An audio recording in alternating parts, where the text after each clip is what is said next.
Let's bring Frank Klose in, 97.3 ESPN, Philly insider. He has the story up right now, and Frank will ask you the same question. 13 years, $330 million, no opt-outs. In the end, the Phillies get their man, but it came at a big price. Yeah, and I'm actually utterly shocked. I cannot believe that this deal cost this little amount of money. You know, it is 13 years, which is a long frickin' amount of time, especially in baseball years. But the average annual value is just over $25 million a year. I am completely surprised. I expected there to need to be an opt-out in this deal, but they're getting in bed with each other for a long, long time, and I'm just really surprised it's that little money. I agree with you, Frank. I was just telling Mike we were trying to figure out whether it was a win for who, and I say it's a win for both. Clearly, Middleton put up the money, but you're right. With the average annual value being, I think, $25 million, I think about in 3 years after Trout resigns, and then down the road and down the road and down the road, all the re-signings that are going to make the market even more than $25 million AAV. Even if Harper is a little, is a shell, I don't want to say a shell of himself, but comes down over the years, $25 million for a great player is not going to be a lot 5 years from now. This is why I was saying the other day, guys, I don't know why any player wants to get locked into a 10-year deal, because 2 or 3 years into it, he's going to be underpaid. Yeah, that's an excellent point. You know, I remember when the Phillies signed that Cole Hamels deal, it sounded like a lot of money, but you're at the end of this Cole Hamels deal. I mean, he's not on the Phillies anymore, but Cole Hamels is being paid $20 million this year. That does not sound like a lot for somebody who's a solid pitcher in baseball. So, yeah, so down the line, this could prove to look like an amazing deal for the Phillies. And, you know, if they budget their money right, if they were expecting to go more money per year, just put some of it in the bank now and let it gain interest, and then you pay them later. But, and one thing to think about for this length of the deal, I'm not the biggest fan of it, but I do believe that the DH is coming to the National League Great point. Really soon. And I think that's an extra level of security here, because even if he is, as you said, a shell of his old self, you might have the DH position to play him. It's amazing to me, Frank, and a lot of weeks and weeks and weeks of guessing and trying to figure out and reading tea leaves, right? There's one thing that seems very consistent, right, in what we were all thinking and what happened, and that's the Giancarlo Stanton contract was clearly a measuring stick here, because I think Giancarlo's was also 13 years, and Bryce is beating it by, like $5 million, basically. So he's getting more than Giancarlo Stanton, and that seemed to be, by hook or crook, no matter what it took, that was going to be what Scott Boras got for him. Yeah, I mean, Scott Boras, the way he does business, he wants to set records. And I'm really shocked that he did not also. What's the record here? The 13 years? No, because Stanton was 13 years too, I believe. 325 was what Stanton got from the Miami Marlins. So 330 this one is. Right. So this one's 330. So it puts him on as the biggest deal in MLB history, dollars-wise. And so I guess that is the record here that you're going for. But I honestly think that a lot of these reports that we've been looking at the last few days about the Dodgers and the Giants, you really got to wonder how in they actually were with all of this. Yeah, Frank, there's so much to dissect into this here. No, okay, when you read this deal, 330, no opt-outs, does this suggest, and Philly fans want to hear this, does this suggest that he really wanted to play here, that this was like, I don't really want to go there, so you better blow me out of the water? Like, do you have a read on that? That's a great question. And, there were so many reports about why he doesn't like the Phillies, why he likes the West Coast. But you know what? So much of this could just be posturing. Scott Boras is one of the best in the game for one reason. He seems to know how to pit teams against each other. He knows how to strategically, say things to the media so that they report it and leak little things. Oh, well, maybe he's concerned about this. Maybe he's concerned about that. Oh, he really loves the West Coast. Wouldn't it be nice if he trains in Arizona, which is only 5 hours from his home in Las Vegas in a car? So all these things, I think, are just getting thrown out there so that they can essentially pit the teams against one another. And the sentiment today was that the Phillies were in third place, and maybe they never really were. Maybe the Phillies knew all along they were in the driver's seat, and these other reports that have been coming out right now were the last-ditch effort to drive up this deal. And in the end, maybe this is the best that Scott Boras could possibly get out of any team. Interesting, Frank. I'm seeing two reports. One from Mark Feinsand, who says that Harper gets a full no-trade clause in the deal, and one from Ken his name's Rosenthal. Ken Rosenthal. Yeah, and he says, source says that there are no opt-outs, and Harper said he didn't want an opt-out. Interesting, huh?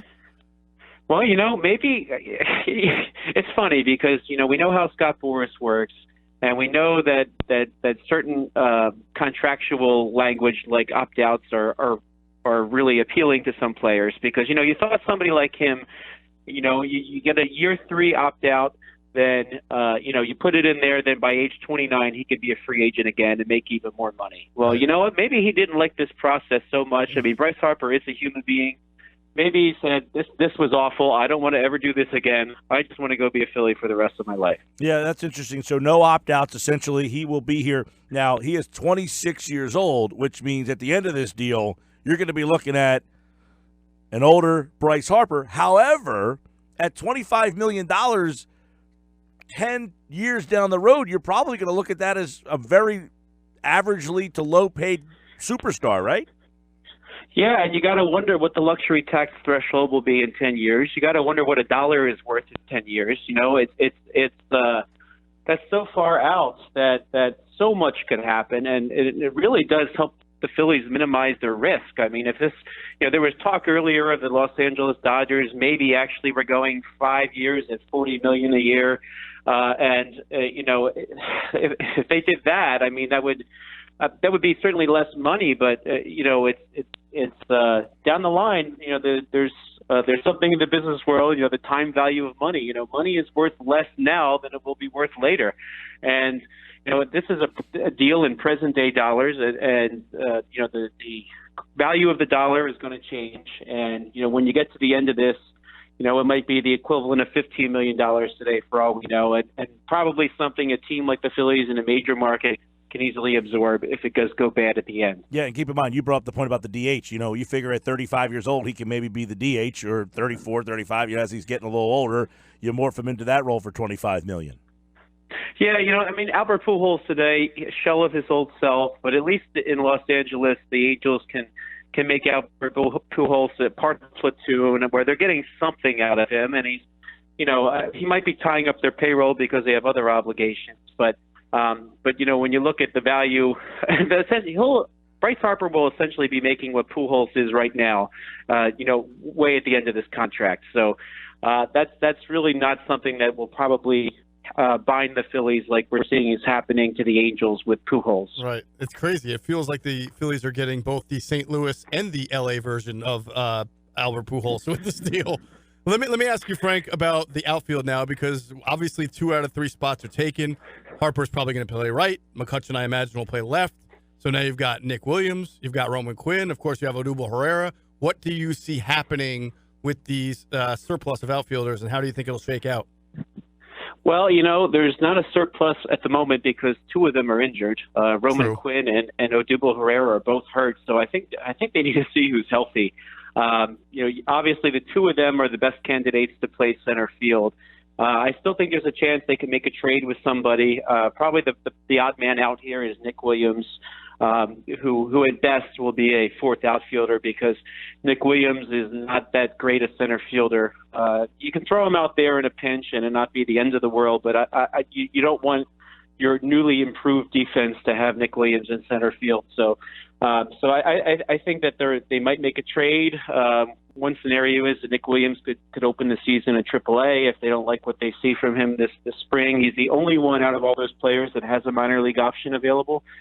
So it'll have to work itself out. I mean, clearly McCutchen and Harper are going to be in the corners. I don't think they'll want to put either McCutchen or Harper back in center field. Both saw some time there in the last couple of years, but I think the consensus is that they'd be better off with natural center fielder at the position. So we'll see what happens with the trade market and stuff like that. The Phillies could move somebody, but I was going to say the first healthy, name would be Herrera, right? You got to wonder if they're making calls now to see if anybody has interest in Herrera, or is he a guy they'd rather keep?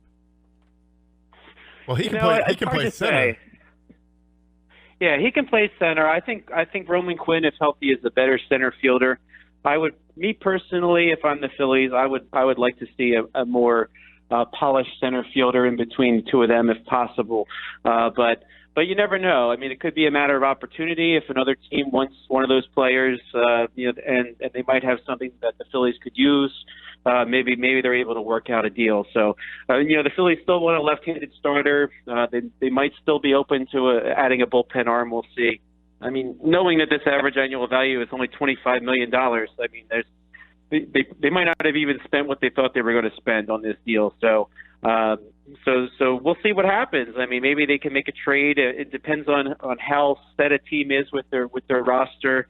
I would be looking at the rosters of the likes of like the Arizona Diamondbacks, a team that might be retooling a little bit, and there's still some years on Herrera's contract. Maybe they feel like they could get some value for that, or and maybe the Phillies have to eat some money to do it. I don't know, but I think they're going to try to be creative to see what they can do to maximize their assets, because I wouldn't even be shocked if they trade an established major leaguer like Herrera to even get some prospects to put back in the system, so that maybe they can look towards a third baseman of the future, for example. Obviously, now you got Bryce Harper, you got Rhys Hoskins, you got Gene Segura, you got Real Muto. Where do you hit Harper in this lineup? Wherever you want. Probably. Right now, I'm thinking it would probably be 4. I could see them going.